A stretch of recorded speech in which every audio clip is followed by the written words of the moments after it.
গাজরটা কোন জায়গায় নেবেন? এই গাজরটা নিব হলো কাউরান বাজার, উত্তরা কামারপাড়া। গাজরের বাজার এখন কিভাবে আছে একটু সবকিছু বললে ভালো আপনার হয়। 22 থেকে 24 টাকা পর্যন্ত যায়। আপনার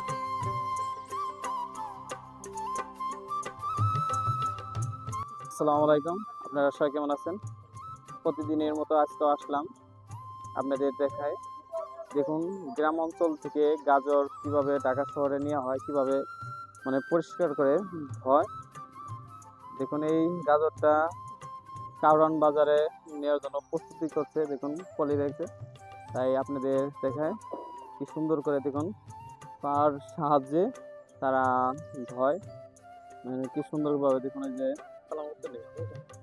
আসসালামু আলাইকুম ওয়ালাইকুম আসসালাম। ভাই, ভালো আছেন? জি, ইনশাআল্লাহ ভালো আছি। ভাই, এই গাজরটা কোন জায়গায় নেবেন? এই গাজরটা নিব হলো কাউরান বাজার, উত্তরা কামারপাড়া। গাজরের বাজার এখন কিভাবে আছে একটু সবকিছু বললে ভাই আপনার ভালো হয়। 22 থেকে 24 টাকা পর্যন্ত যায়। আপনার মোট পরে তো তাহলে আপনার 800, 850, 950 বা 900 এরকম পরে। যাক, আপনি এই গাজর আহ, মনে প্রতি কেমনে মানে লাভবান হওয়া যায়, মানে বিক্রয় করলে এরকম? শুনেন, বাজার যদি আপনার কম থাকে তাহলে পরে আপনার বিঘা প্রতি যা কিনা তাতে লস আসে। আর যদি বাজার বর্তমান যা আছে, যদি কিনা হয়তো 5-10 হাজার টাকা করে পাখি বিঘা কম থাকে, তাইলে পরে মনে করেন হয়তো তার চালান আসে। আর নাইলে পরে 5,000, 10,000, 7,000 করে হলো পাখির বিঘাতে আপনার লস হয়।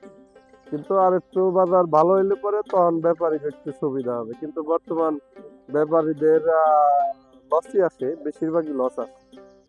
তাই আপনাদের দেখালাম, ব্যাপারীর কাছ থেকে কিছু কথা সাক্ষাৎকার নিলাম, দেখলাম বাজার কি দর আছে সব বিষয়ে। তাই আপনাদের ব্যাপারী বলল গাজর মানে খেত যদি তারা কিনতে পারে ভালো, মানে গাজর ভালো হয়, আশা করা যায় তাদের লাভ হয়। দেখুন এই যে কি সুন্দরভাবে তারা গাজর পরিষ্কার করতেছে। গাজরে বেশিরভাগই লাভ হয় ব্যবসায়ীদের। অনেক সময় গাজর যদি পচে না যায়, বেশিরভাগ গাজরে লাভ হয়। তাই আপনাদের দেখাচ্ছি কিভাবে সুন্দরভাবে। দেখুন এই যে গাজরটা আহ, কারণ বাজারে নেওয়া হবে, তাই আপনাদের দেখালাম। তাই সবাই আমার ভিডিওটা দেখবেন, সবাই আমার ভিডিওটা শেয়ার করবেন। সবাইকে ধন্যবাদ।